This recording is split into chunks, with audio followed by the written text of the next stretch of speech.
Buenas tardecitas, señoras y señores. Bienvenidos nuevamente a Tercera Posición, que los vamos a acompañar durante una hora con información internacional, las cosas que pasaron durante estos últimos 7 días. Hoy tenemos equipo un poco más chico. Está con nosotros Kiara Carro. ¿Qué haces, Kiara? ¿Cómo estás? ¿Cómo andan, chicos? ¿Todo bien? Bien, che, muy bien, muy bien. Vamos a tener varios temas. Kiara se va a encargar, entre otras cosas, de comentarnos un poco lo que está pasando en la zona del Caribe Sur, donde esta semana también hubo nuevas informaciones. También está con nosotros Lautaro Gorosito. ¿Cómo está, Lautaro? ¿Qué tal? Buenas tardecitas, ¿cómo andan? Bien, che, todo en orden. Ya empezamos hasta ahora, viste, es tardecitas. Es tardecitas. Sí. Ni es noche ni es tarde. No, está bueno, me gusta la palabra tardecitas y además el color de las tardecitas. Vamos a hablar un poco de uno de los temas importantes de este fin de semana. Tiene que ver con las elecciones en Honduras, en donde ya están escrutadas alrededor del 53% de las mesas. Es importante saber que en Honduras no hay posibilidad de balotaje. El que saca más de un voto en la primera vuelta se convierte en el presidente o en la presidenta, y en este caso estuvieron compitiendo en la contienda electoral de parte del oficialismo Rixi Moncada. Me refiero al oficialismo en relación a la actual presidenta Xiomara Castro, y también estaba de parte de la derecha como candidato Nasri Asfura, que también en este momento está con 2 puntos de diferencia, y por otro lado Salvador Nasralla del Partido Liberal, muy cercano a la centro derecha, para decirlo de alguna manera. Son los 3 competidores que se presentaron en el día. Ha sido un escrutinio bastante lento el que estamos viendo, porque después de un día solamente tenemos estos números, Kiara, ¿no? Sí, de hecho ya despertó sospecha, ya despertó enojo en lo que hoy es la oposición, porque, bueno, el candidato que estaría primero, que es Nasri Asfura, si no me equivoco, salió a decir: mi escrutinio me da que estoy primero por tal cantidad de votos, quiero que la CNE del primer corte, porque hasta ahora creo que no han dado ningún registro oficial. La CNE son todos datos preliminares que vienen teniendo los candidatos. Entonces ya se está despertando un poco un clima social un poco molesto por la falta de respuestas oficiales, ¿no? Hasta ahora los números dan el 40,08% a Asfura, y por otro lado el 39,67% para Nasralla, del centrista, del centro de derecha, del Partido Liberal, y Rixi Moncada tiene el 19,23% de los votos. Eso es lo que sabemos hasta ahora. Bueno, ayer fue muy loco, ¿no? Porque ayer a la tarde hablábamos nosotros con compañeros allá de Honduras y nos mandaban una boca de urna, donde Rixi estaba con 37,72% primera, y segundo estaba Nasralla con 31%, y recién Asfura venía atrás, tercero con 27%, y todos dijimos, bueno, bien, parece que la tendencia va a seguir así, pero hasta el último voto parece que no termina. Ahora vamos a tomar contacto con alguien que nos va a explicar bien lo que está pasando en Honduras. Está conmovedor, pero me parece que es importante escuchar al que es hasta ahora el ganador, un candidato trampista, muy apoyado además explícitamente por Donald Trump. Estoy refiriendo a Asfura, que ayer a la noche dio una especie de mini conferencia de prensa, un mini festejo, y si lo tenemos allí podemos escucharlo. A ver. Hago un llamado enérgicamente al CNE, por favor, a su presidenta Ana Paola Hall, que no retrase mala información. El artículo 279 dice, y es claro, que el primer corte es en 3 horas y se debió haber dado a las 9 de la noche. En 6.600 actas tenemos un porcentaje arriba. Datos del CNE. En los datos de nosotros, de nuestro TREP, hay una diferencia aún más grande. Entonces le exigimos a Ana Paola Hall que salga y que cumpla. No sé qué está esperando. Salga y cumpla su deber. No tengamos a un país en espera, en ascuas, en tiniebla. Hágalo por el bien de la democracia. Bueno, ahí está entonces el candidato del día, que ayer a la noche estaba reclamando un conteo más rápido de los votos. La diferencia es muy pequeña, son alrededor de 4.500 votos en este momento, pero vamos a entrarle un poco más en profundidad al tema, así que vamos a tomar contacto con Pablo Macía, que Pablo es politólogo, es docente de la Universidad de Buenos Aires y de la Universidad Jaureche, y viajó como veedor de la elección a Honduras. Pablo, muchas gracias por atendernos. ¿Qué tal, Luciano, Chiara y Lautaro? Gracias a ustedes por este espacio, ¿no? Contanos el primer análisis que tenés respecto del proceso electoral de ayer, que esta situación que estamos contando de un conteo lento del escrutinio, y por supuesto también entiendo, Pablo, que hay un dato muy importante que es hasta ahora la diferencia de votos que está sacando el principal candidato de la derecha, muy apoyado por Estados Unidos, ¿no? Sí, en primer lugar está bien lo que ustedes pasaron, porque en realidad ahí es un caradura, Nasri Asfura, porque el CNE, el Comando Nacional Electoral, se compone por las tres fuerzas principales, ¿no? Paola Hall es del Partido Liberal, Marlon Ochoa es del Partido Libre, el partido de gobierno, y Cosette López es la representante justamente del Partido Nacional, el de Asfura. Bueno, se habían descubierto unos audios donde esta consejera, días previos, impulsaba con otros políticos, ¿no? Una especie de entorpecimiento del proceso electoral, ¿no? Justamente con el conteo rápido y todas estas cuestiones. Entonces, el problema que tiene el Consejo Nacional Electoral para plantear los datos definitivos tiene que ver también con la complicidad de estos sectores, ¿no? Eso por un lado. Después, con respecto a... por eso es tan complicado esto de que todavía no tenemos acá los resultados oficiales, y esto que también contaba Lautaro de la diferencia entre algunas bocas de urna que se venían dando y el resultado que se está planteando hasta ahora, ¿no?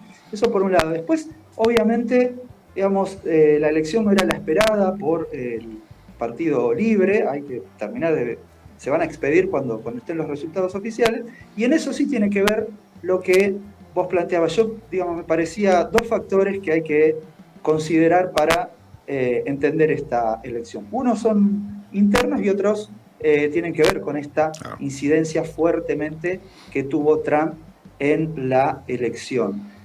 Si te parece, primero me parece importante también ver los internos, que tienen que ver con, bueno, Honduras es un país que tradicionalmente fue gobernado por, los dos partidos se alternaban, los dos partidos tradicionales, pero el fuerte poder lo tenía una oligarquía que ellos llaman la de las 10 familias y los 25 grupos económicos. Ahí tienen también la concentración económica, es una concentración mediática. Entonces también ahí lo que hubo un problema, porque durante estos 4 años de Xiomara, estuvieron claramente batallando en contra, ¿no? Pero por otro lado, institucionalmente también se complica un poco las transformaciones que ha realizado el Partido Libre, porque no contaba con mayoría en las cámaras, ¿no? De los 128 diputados, ni tampoco, obviamente, ni siquiera en el comando electoral, ¿no? Y obviamente tampoco en el sistema judicial.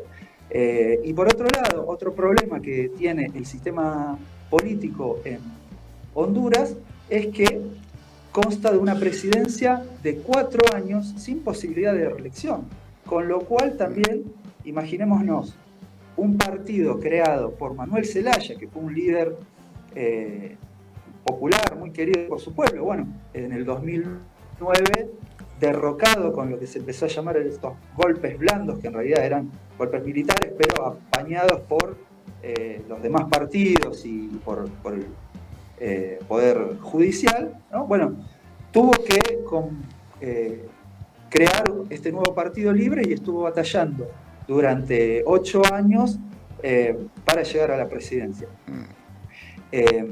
Con lo cual, bueno, llegó Xiomara Castro, digamos, ya no era Manuel Zelaya, y no pudo revalidar porque no tienen reelección. Entonces los liderazgos también se complican a la hora de continuar los procesos de cambio. Más allá también de todas estas trabas institucionales que tiene el Partido Libre.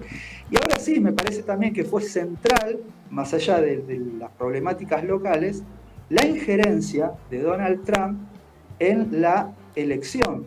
Y ahí me parece que es interesante analizarlo desde la injerencia más global que va a tener en la región Donald Trump por el declive relativo que tiene a nivel mundial, ¿no? Estados Unidos, esto que se llama el declive relativo frente a el protagonismo creciente de potencias como China, pero también como los países BRICS. Y entonces su estrategia está orientada a replegarse muy fuertemente en América Latina. Con lo cual vamos a ver estas intervenciones de Donald Trump, no solamente, digamos, con presiones muy fuertes, incluso en lo militar, con respecto a Venezuela, con el acercamiento de las flotas cerca de la región del Caribe, sino también con la incidencia y la intervención en todos los procesos electorales de la región.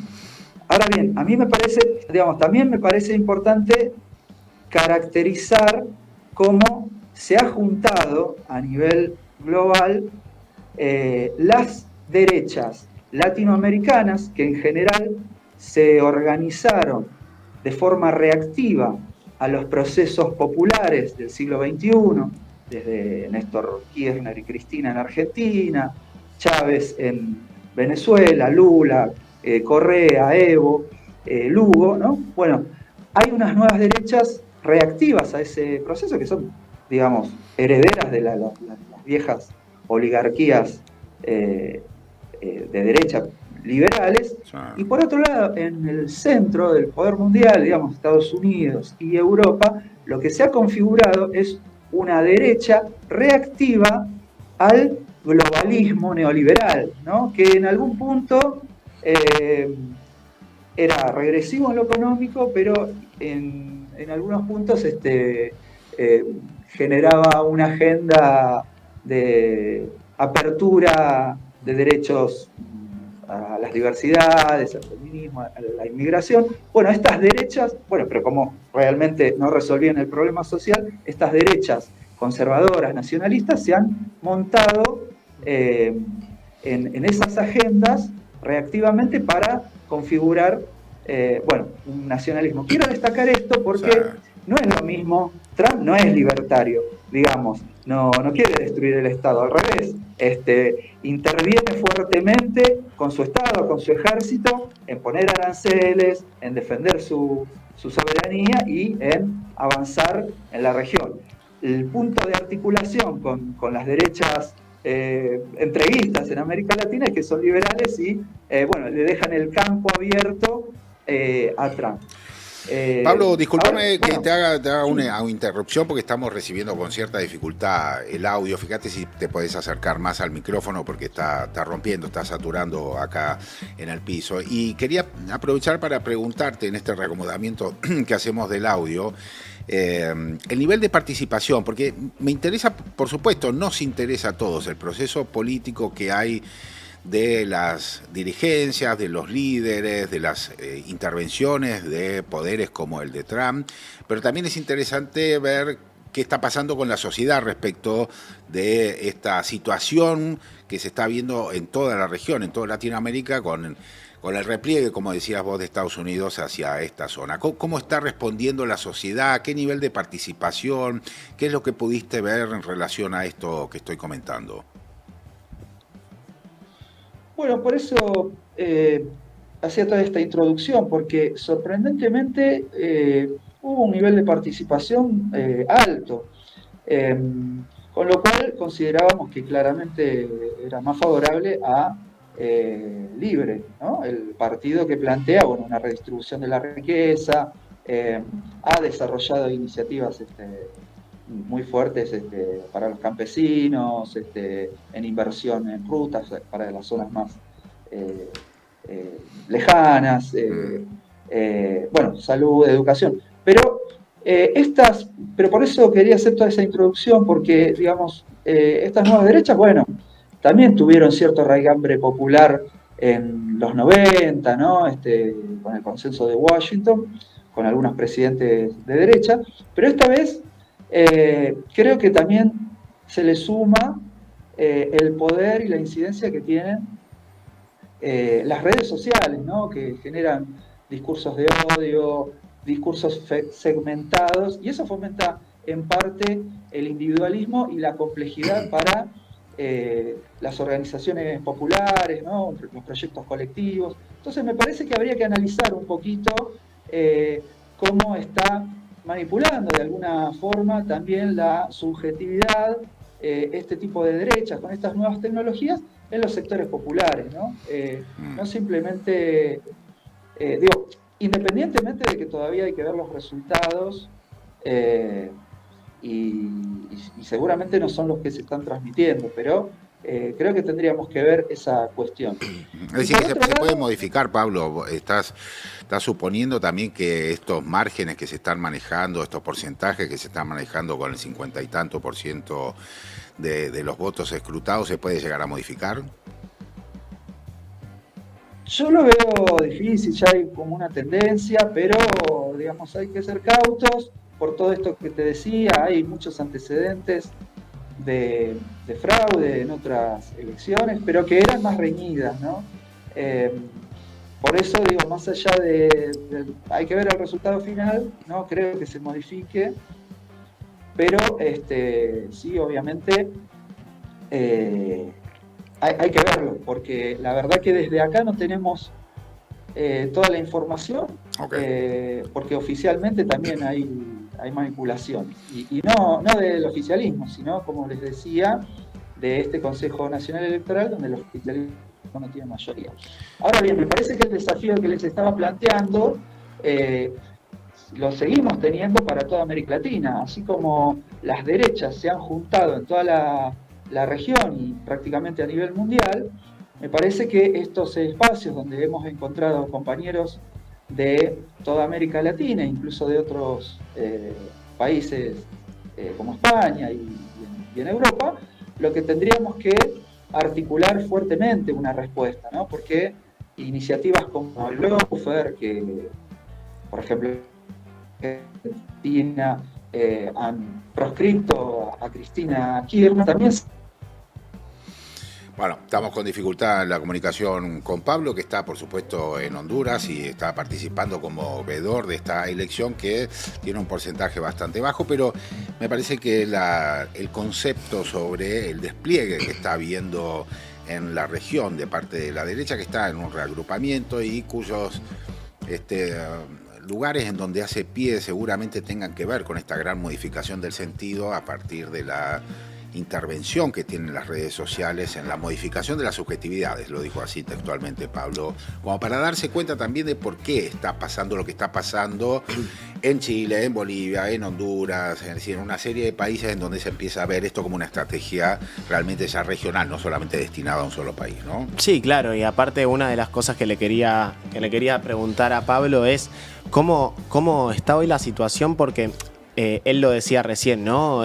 Afura no es un candidato cualquiera, es un candidato apoyado directamente y profundamente por Trump, donde el eje de su campaña se basó en el orden, en la mano dura, en la autoridad.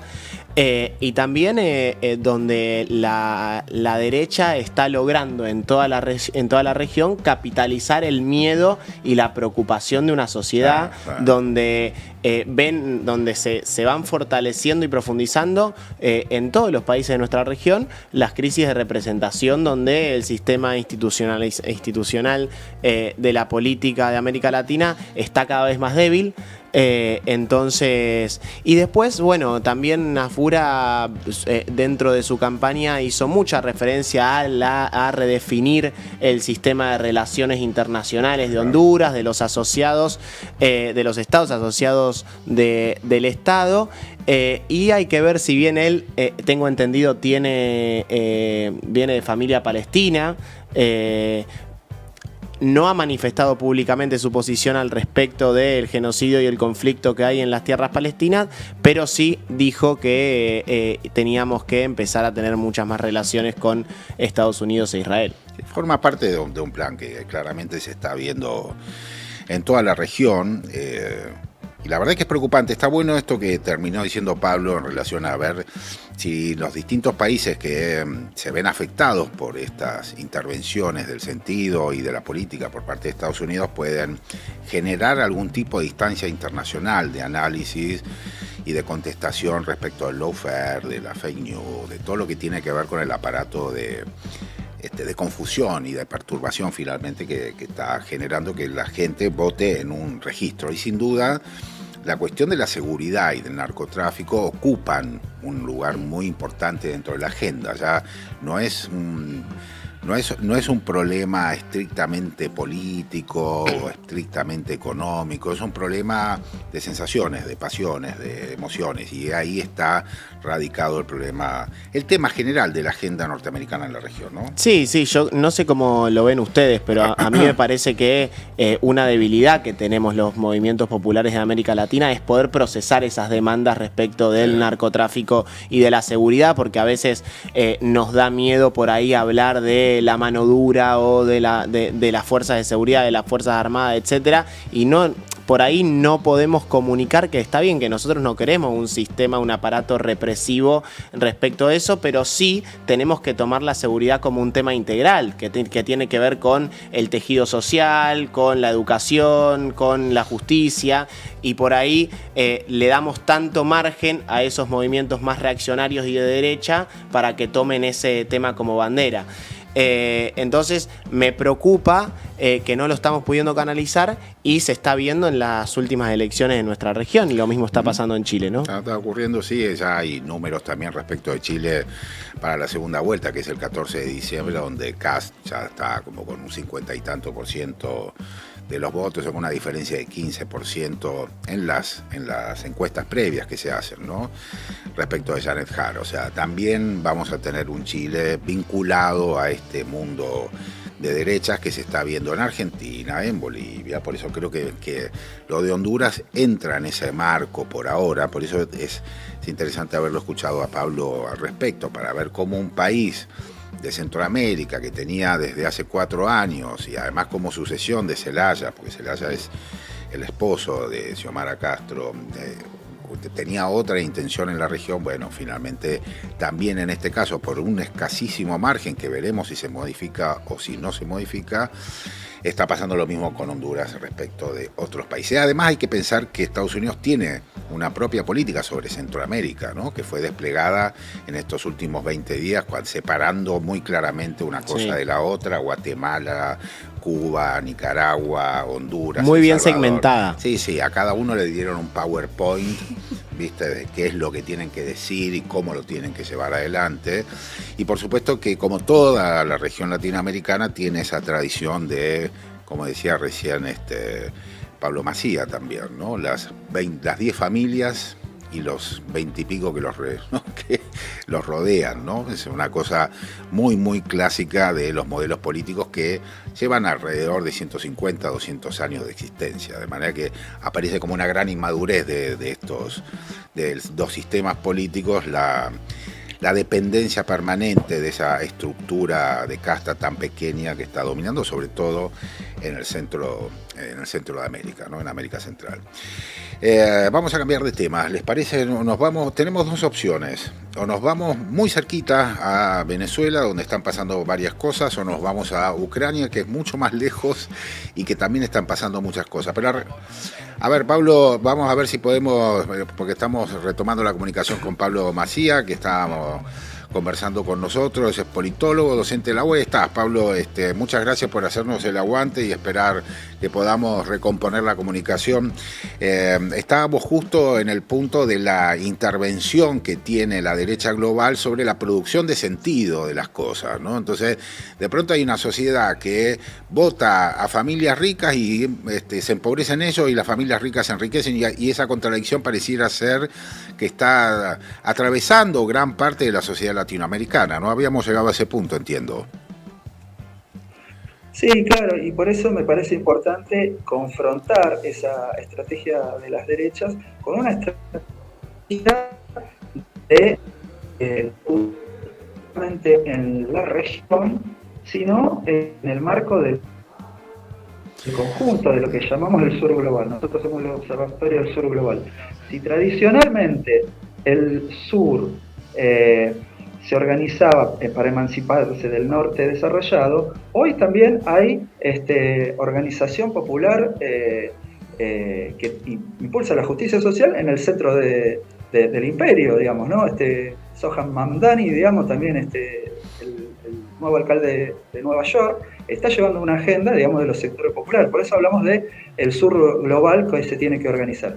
Y en el marco de la región de América Latina, como decíamos, nos tenemos que organizar más fuertemente para confrontar, por ejemplo, el lawfare, que está atacando a todos los países, pero también para generar propuestas, ¿no? Porque ahí, por ejemplo, los compañeros de México han realizado una reforma judicial fundamental para que cuando los gobiernos populares lleguen al poder, al gobierno, digamos, no sean obturados en sus políticas por estos poderes concentrados. De la misma forma, en Brasil ahora se está discutiendo una reforma tributaria más progresista, donde los ricos paguen más. Bueno, son iniciativas que podemos articular regionalmente, así como y globalmente, como lo hace la derecha. Y también, bueno, esto, ¿no? También articular una respuesta frente a la concentración de los medios de comunicación, que en general siempre, obviamente, están en contra de los sectores populares, y una estrategia también en la subjetividad y en lo que son las redes, la fragmentación que generan, la segmentación, que hace que por ahí los proyectos colectivos estén más complicados. Pero, digamos, creo que así como en los 90 también hubo una subjetividad más individualista, neoliberal, competitiva, digamos, y demostró que no llegaba a ningún resultado positivo para los pueblos, la organización popular bueno, lo estamos perdiendo a Pablo. Le agradecemos desde ya, por supuesto, la comunicación y todos los intentos que estuvimos haciendo, pero quedó claro el concepto que quería transmitirnos, que es la idea de empezar a generar desde Latinoamérica respuestas que tengan que ver con contener este mundo del lawfare y de la producción de un sentido que finalmente altera las formas de los intereses de las personas. Esto es lo que está ocurriendo, más allá de lo que ocurra a modo sistémico, ¿no? El punto importante también pasa por una sociedad que está atravesando estas confusiones y que encuentra en esto hasta ahora una forma de responder. Las astucias de la derecha, o sea, tendríamos que hacer un programa que se llama así también, ¿no?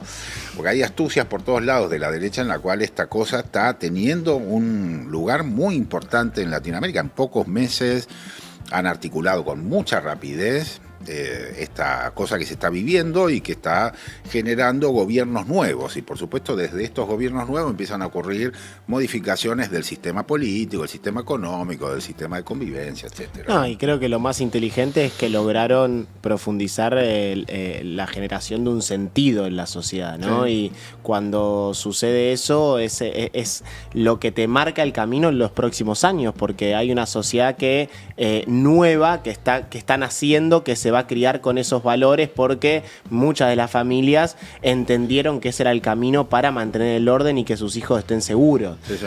Estamos en un punto raro, ¿no? Es raro. Menos profesores y más policías, una cosa así. Sí, a dar vueltas como parte de la conciencia. Nunca funcionó eso. No, claro, pero bueno, nuevamente. Ni siquiera policías, porque ni eso, más traders, más gente timbeando, ¿viste? Eso, que ni siquiera. Ya nos alejamos hasta de eso. Sí, estamos como en una elevación del pico de esto, ¿no? Empieza a escalar con mucha velocidad, mucha rapidez. Y por supuesto que en la región latinoamericana es donde más se está notando en este momento, de acuerdo al giro tan importante que hizo Estados Unidos en los últimos 12, 15 meses respecto de su política exterior y sobre todo de su política sobre la región. Entre otras cosas, acá en la región latinoamericana, una de las grandes novedades que ha ocurrido durante este año tiene que ver con el despliegue militar enorme que tiene Estados Unidos en la zona del Caribe Sur, bajo la idea de que hay narcoestados como Colombia y Venezuela, y a partir de eso generar intervenciones militares y ejecuciones extrajudiciales de gente que está navegando. El otro día me enteraba de cómo empezó a alterar en la vida de los pescadores artesanales que están en Venezuela, que están en Colombia, las amenazas de bombardeos permanentes. Son gente que ya dejó de participar en esas economías de subsistencia porque tienen miedo de que básicamente los bombardeen por sospecharlos de narcotraficantes. Ya van muchas intervenciones que hizo Estados Unidos en esta relación con las famosas llamadas así narcolanchas, con 83 personas, más o menos, eso es lo que publican. 83 personas fallecidas, andás a ver cuántos son.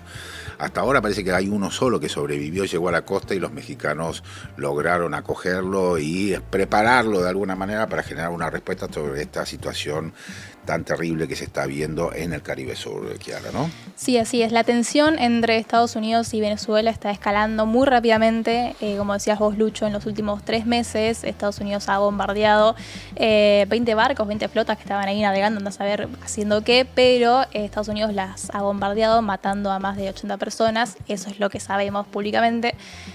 Por ser barcos que presuntamente estaban traficando narcóticos, drogas que provenían de lo que sería Venezuela, ¿no? ¿Pero dónde está la droga?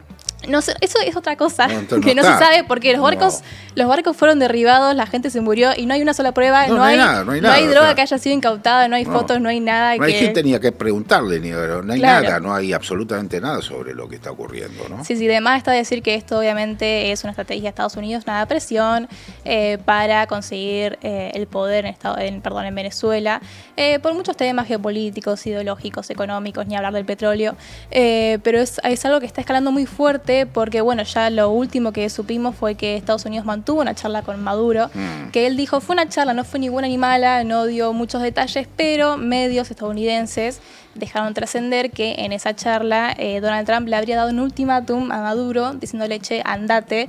Que se vaya a Rusia, le dijo. Claro, andate exiliate por las buenas y te protegemos a vos y a tu familia, o si no va a ser por las malas. Como mismo él dijo, creo que tenemos un video sobre eso de Donald Trump, diciendo, si es por las buenas, bien, mejor, y si es por las malas, también bien, mejor. O sea, no le importa. Va a es ser lo mismo para él. Como tenga que ser pero claro. No, se decía, los medios internacionales pasaron... bueno, pasemos el video. Dale, pasemos el video donde está en el Air Force One. Siempre el Air Force One. Yeah, because we consider Venezuela to be not a very friendly country. They sent millions of people, really, and probably a number in excess of that. And a lot of those people shouldn't be in our country, from jails, from gangs, from drug dealers, from all of the people that came into our country shouldn't have been in our country, causing a lot of problem. And drugs. Does your warning mean that an airstrike is imminent, or should we not read it that way? Don't read anything into it. The New York Times reported that you had a phone call with Maduro. Did you? I don't want to comment on it. The answer is yes. And can you tell us a little bit about it? No, I can't do that. Mr. President, would you say it went well? I wouldn't say it went well or badly. Fue una llamada. A phone call. Yeah. Bueno, esto también es importante porque Donald Trump está hablando de otra de las presiones que está ejerciendo sobre el país en los últimos días. Creo que esto fue el 29 de noviembre, que Estados Unidos dispuso el cierre de, ¿cómo se dice?, el movimiento aéreo de Venezuela, digamos, del flujo, aéreo, claro. Sí. Ejerciendo más presión y metiendo más miedo en la sociedad, ¿no? Igualmente hay aerolíneas estatales y nacionales del país que siguen operando, pero sí es verdad que cada vez la presión es más fuerte tanto por costa, por vía marítima, por espacio aéreo y por vía terrestre. Estamos en un momento de mucha tensión, mucha escalada, donde supuestamente Donald Trump quiere llegar a un consenso y quiere que Maduro deje el poder por las buenas. Y bueno, Maduro estaría muy lejos de eso por ahora. Y todo esto hay que explicar que parte de que el 24 de noviembre Estados Unidos, Donald Trump postula que existe este cartel de los Soles, esta organización narcotraficante, que además dice son terroristas. Sí. Y son terroristas y su líder es Maduro. Entonces vos a decir, acá hay un cartel terrorista, hay un cartel narco y su líder es el presidente, estás completamente habilitado para atacar como quisieras y creaste toda una narrativa en la que nadie te puede decir nada, casi, básicamente. Sí, ¿no? Pero es una narrativa que se cae a pedazos por todos lados. Bueno, lo dijeron con Petro también en las últimas semanas. Petro, con el tema del cierre del espacio aéreo, salió al cruce con un tuit Petro está muy activo en las redes sociales últimamente. Pero mi pregunta es porque los medios internacionales estuvieron diciendo desde la llamada telefónica de Trump y Maduro que existía la posibilidad de que exista una reunión entre ellos. Vale la redundancia. ¿Cómo la ves, Kiara? ¿Sabés si hay más información? ¿Pudiste ver algo de eso? Y mira, está complicado porque Estados Unidos está pidiendo la cabeza de Maduro. Están pidiendo más plata que lo que pidieron por Bin Laden, el que fue la persona que ideó el ataque a las Torres Gemelas. Están pidiendo $50 millones. Yo no creo que Maduro se quiera reunir con Donald Trump y exponerse a eso, porque nada, para mí no tiene chances de salir del país, o sea, no tiene chance de moverse 1 milímetro. Pero bueno, sí, supuestamente estamos en una instancia en la que Donald Trump quiere negociar y que sea por las buenas, en teoría no parece porque ya hay 80 personas muertas, pero no creo que Maduro se repliegue ni 1 milímetro. Y bueno, por supuesto que el gobierno venezolano fue a instancias internacionales a decir que bueno, todo lo que está pasando es una violación al derecho, a la soberanía nacional y cuestiones del estilo que lo hacen ver que está lejos de sentarse a dialogar con Donald Trump. Interesante cómo Trump hilvana 2 temas, ¿no? El tema de seguridad y narcoterrorismo.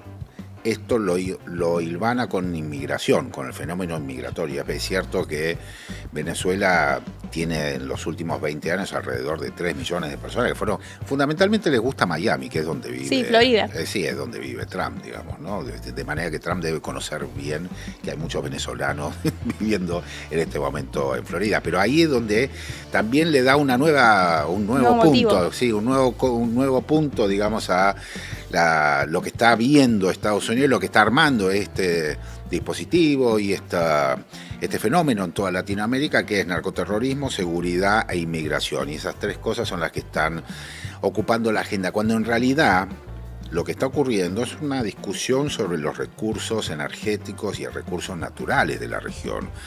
Y además, por supuesto, la cuestión comercial con China, que es otro aspecto. Pero el petróleo venezolano es el eje de toda la discusión que hay. No es la cuestión del narcotráfico. No está nada comprobado. Lo que sí está comprobado es que Venezuela tiene la 3ª reserva petrolífera más grande del mundo. Exacto. Eso sí es lo real. Lo otro que es un narcoestado, son cosas que no las sabemos por ahora. Bueno, y eso es algo, esto que vos decías de cómo va hilando cada uno de los ejes Trump para su política exterior, me parece que nada es casual, ¿no? Tienen una estrategia muy bien definida, con un Marco Rubio muy activo en esa estrategia, con un rol muy definido también él, pero a mí me pasa que en el análisis yo muchas veces he criticado a Maduro acá y ahora me dan ganas de defenderlo porque el intervencionismo que está sufriendo nuestra región desde Estados Unidos es muy fuerte y es el más fuerte desde hace muchísimos años que no se veía esto. No se había visto nunca un despliegue como el que hay ahora, Lautaro. Y ni siquiera en la primera administración de Trump. Sí, esto es inédito y muy obsceno, entonces te dan ganas de defenderlo porque con la excusa del narcoterrorismo empiezan a querer invadir de a poquito países, se acercan a la costa en las aguas nacionales y cuando no te das cuenta tenés al presidente preso o muerto y exiliado y a una fuerza intervencionista manejando los destinos de tu patria. Sí, está en este momento, por supuesto que lo de Venezuela va a tener algún tipo de desenlace, eso es lo que se supone, porque cuando hay un desplazamiento de tropas y de armamentos con el nivel que se está viendo en el Caribe Sur es porque algo va a pasar. No puede no pasar nada con un submarino, con un portaaviones nuclear que lleva 4.500 personas, que además fue visitado durante la semana pasada por el secretario de Guerra de Estados Unidos. Ahora le dicen secretario de Guerra. Sí. ¿No? Es un nuevo cargo. De hecho, justo ustedes mencionan al secretario de Guerra y a Marco Rubio, que es el secretario de Estado. Hoy se van a reunir. Hoy lo último que trascendió fue que Trump, el secretario de Guerra y el secretario de Estado se van a reunir para ver qué hacen, cómo siguen. Esa fue la premisa. También están jugando las cartas a ver qué van a hacer mañana, qué van a hacer pasado.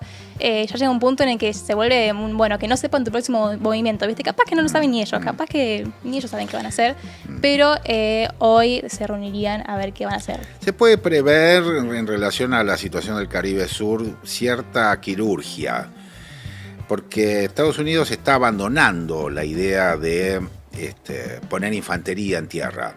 Eso que pasó durante la década del 90 y los primeros años del siglo XXI pareciera ser que ya no es la estrategia que se utiliza, sino que es la quirurgia de los grandes armamentos, de las nuevas tecnologías y demás. O sea que a lo mejor no se ve un desembarco como el que se supone o se ha visto en otros momentos de la política exterior norteamericana, pero así por interpretación solamente, no por información, hay una idea de que la intervención que evidentemente en algún momento llegará, va a llegar con estas características. Más allá de que Estados Unidos ya declaró que tiene a la CIA activa dentro de Venezuela, eso significa que hay un montón de agentes de inteligencia que están trabajando en la perturbación del ambiente social, a la vez, mientras tanto, está pasando que Venezuela convoca a las milicias, arma manifestaciones, es un escenario de preguerra que habrá que ver si se consuma o no.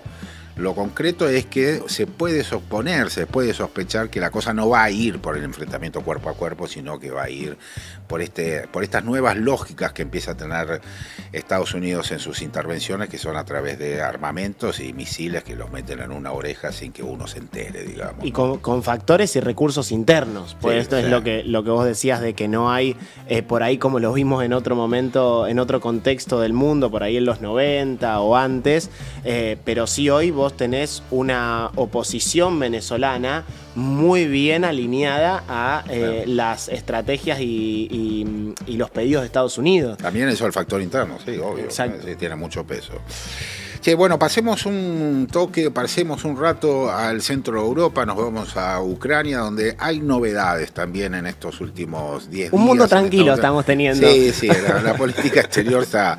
Ahora, curiosamente, esto tiene mucho que ver con lo que está pasando en la región, porque Estados Unidos está abandonando todas las posiciones militares que tenía distribuidas en distintos lugares del planeta y está concentrando todo eso aquí en Latinoamérica. De hecho, este famoso portaaviones, el Gerald Ford, viene de estar frente en el mar Mediterráneo, frente a las costas de Gaza, digamos, ¿no? Pasó por el estrecho de Gibraltar, fue grabado por mucha gente que estaba de pronto en la playa y, como ustedes saben, el estrecho de Gibraltar es muy angostito, sí. Se ve de costa a costa, entonces mucha gente pudo ver este monstruo flotante. Quiero decir, es un desplazamiento de un lugar hacia otro y esto representa un abandono y esto una nueva ocupación. En ese registro también está pasando con el armamento que Estados Unidos proveía a Ucrania en la guerra, más allá de la flota que desplegó en el Mar Negro durante estos últimos 10 años. El conflicto entre Rusia y Ucrania empezó hace 4 años, casi 4 años, 3 años y medio. El 24 de febrero se cumplen los 4 años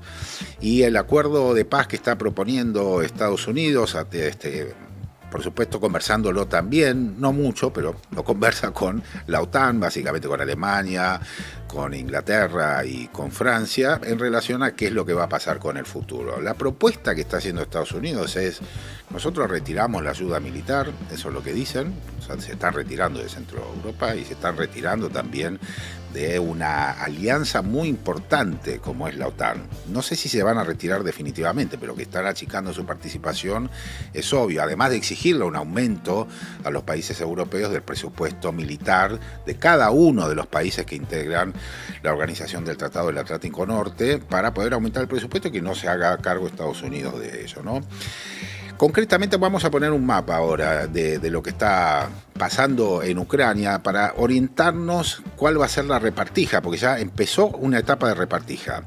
Lo que ustedes están viendo en color rosado es la provincia de Crimea, que es esa península que se ve allí, que fue anexada en el 2014 ya por Rusia, por la Federación Rusa, un lugar muy importante que recién en la década del 60 le fue cedida por Nikita Khrushchev a Ucrania, porque era un territorio clásicamente ruso. Ahí tiene asiento la octava flota en Sebastopol, la octava flota de Rusia, de las más grandes del mundo, por eso rápidamente fue anexada. Y luego estamos viendo 2 provincias, en realidad son 3, Jersón, Donetsk y Lugansk. Y lo que está más al norte, que es la ciudad de Kharkiv, también Kharkiv, o Kharkov, en realidad se dice Kharkov en ruso, Kharkiv en ucraniano.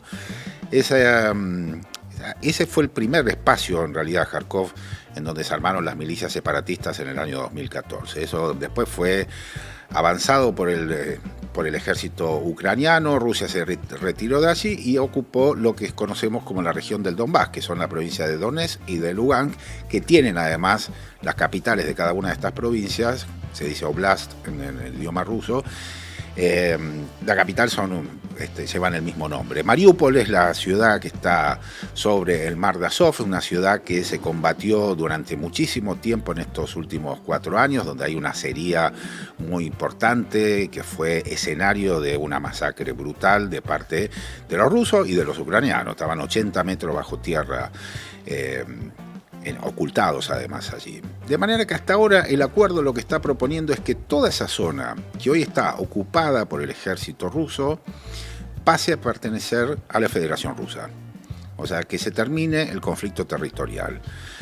Y cuando decimos Donbass nos referimos a Lugansk y Donetsk. Jersón no pertenece al Donbass. Pero esa región, Jersón y Zaporozhia, que está un poquito más hacia el norte, quedan como están. O sea, el que está de un lado está de un lado y el que está del otro está del otro. Quiero decir, no hay un repliegue de tropas o de ejército, sino que se quedan así como están y se va a establecer una línea, una front line, así se llama, una línea de frente, y por supuesto el retiro de todas las tropas en esas regiones.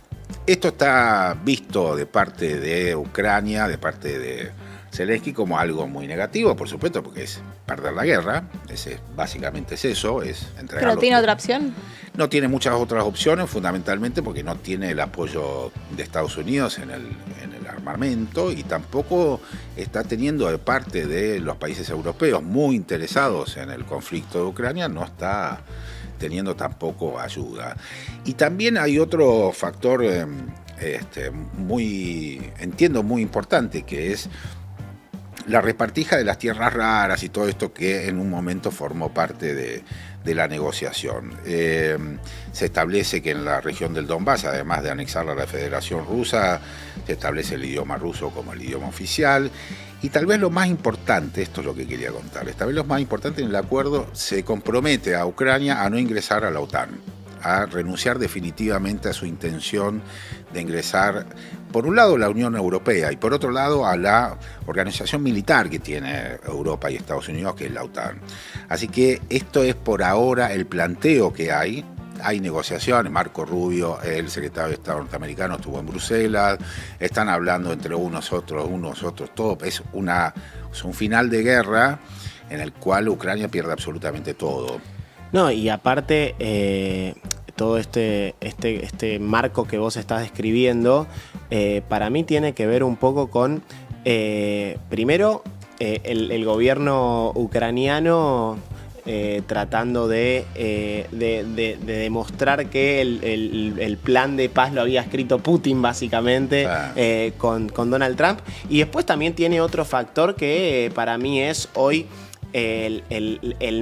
la mala relación que tiene el gobierno de Estados Unidos con Europa en este momento, sí, claro, sí. Donde se están diferenciando mucho, y eso también lo pone, al no ingresar Ucrania a la OTAN, pone en jaque el rearmado geopolítico de la Unión Europea, ¿no? Que ahora te tenés que ir. Me tengo que ir corriendo. Vete, sí. que nosotros, tener multitrabajo es así, ¿viste? Tenés que irte corriendo. Me parece muy bien, estamos todos muy acostumbrados. Pero mientras quieras, vamos a escuchar a Vladimir Putin, que justamente se refirió a este acuerdo de paz. Tampoco es que los rusos están felices y contentos y están diciendo vamos adelante, tienen sus reparos. Probablemente Lavrov y Putin en estos momentos son de las dos personas más importantes en la definición de lo que va a pasar en Europa Central. Las declaraciones son muy delicadas, son muy finas, muy ajustadas, muy al estilo ruso también hay que decirlo, muy serias. Y esto decía Putin respecto del tema. A ver.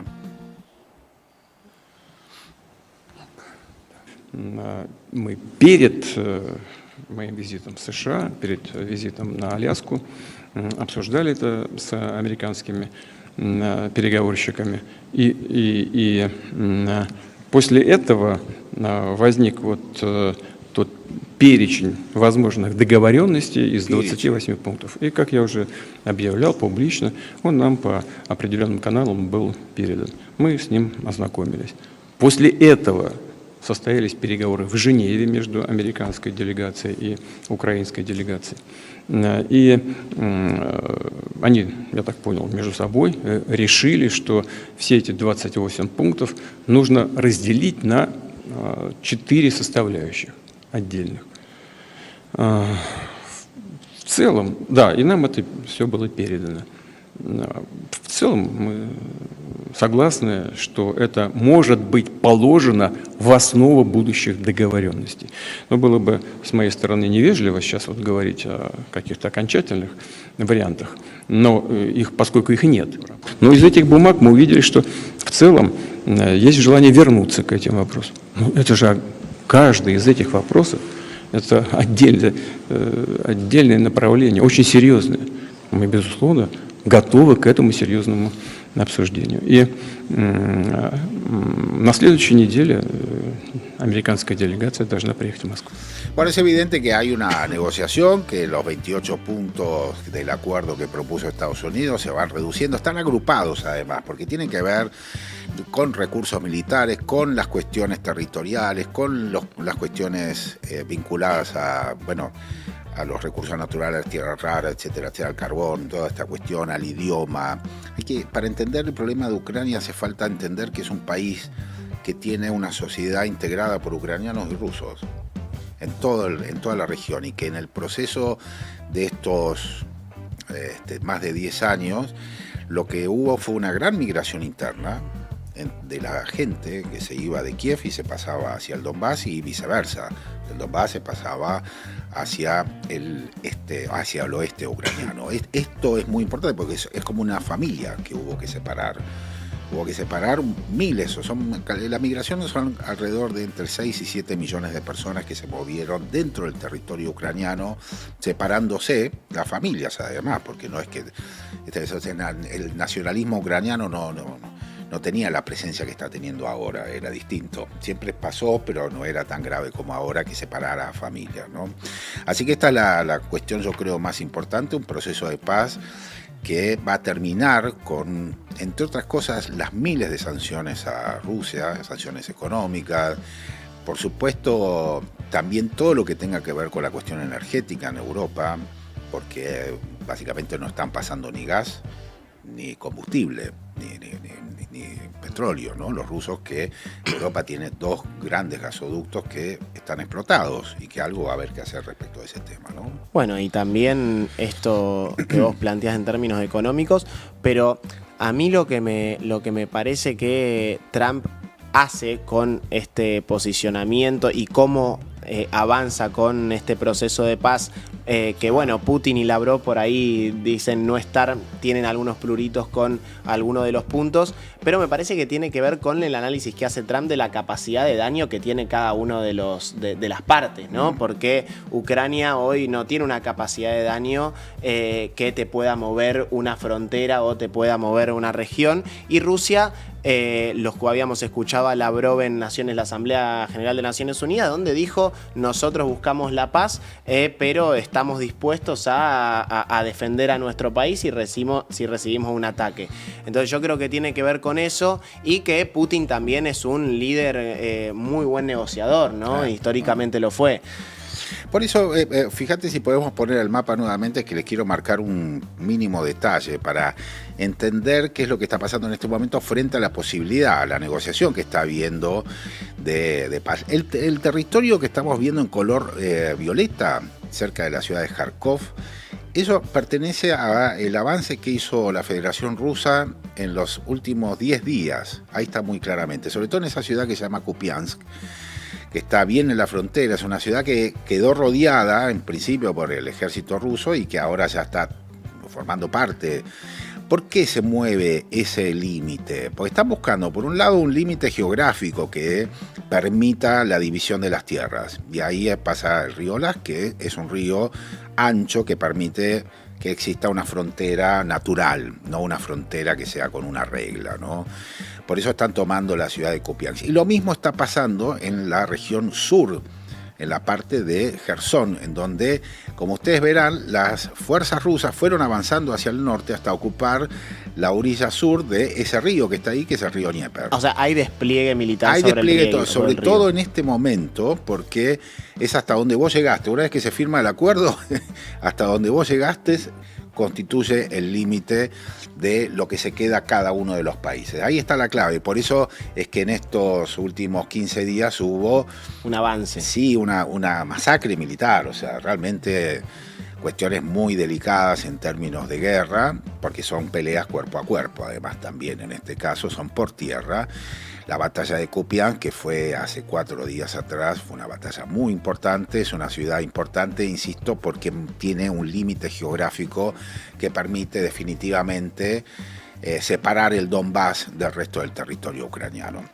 Bueno, lo concreto es que se está terminando esa guerra, veremos cuánto se tarda, hay negociaciones de por medio, modificaciones, intereses, cosas que cada uno se está facturando y demás para ver cómo siguen. Después de casi 5 años, ¿no? 4 años de la invasión que tiene Rusia y desde el año 2014 que existe las milicias separatistas en la región de Lugansk y de Donetsk. Lo único que había quedado del lado, en ese momento, del lado ucraniano era Mariupol, por la acería básicamente, y por el batallón de Azov, que es un batallón de mercenarios extranjeros que contrataban los propios empresarios ucranianos. Eso me llamaba la atención. Cuando fui fui a trabajar, no fui de visita. Fui visita a la guerra. No, fui a trabajar y el batallón de Azov, que son mercenarios de $1.500, más casa y comida. Había de todos los países de Europa, de Noruega, de Francia.